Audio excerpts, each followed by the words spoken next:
So this video is on how to use the needle threader on a Juki TL98, the 2000, the 2010, all the series that has this kind of a needle threader.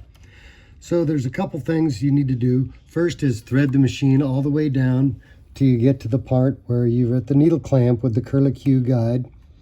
And then reach over, press the needle down and press the needle up, and don't touch the hand wheel.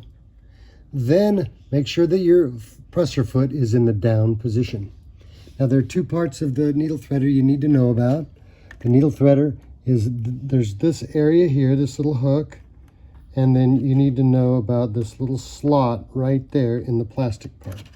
So what you do is do what I just said before, press the needle bar or needle down button and then the needle up so it goes down and back up again. And then with your left hand, with your index finger, hold it.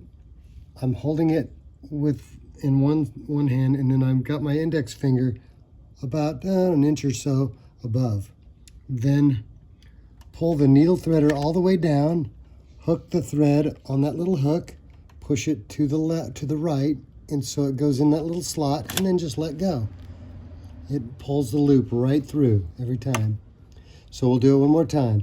Hold it like this with your index finger, needle threader down, hook on that hook, pop it in that little groove and let go, and then pull your loop through. And that's how you do it.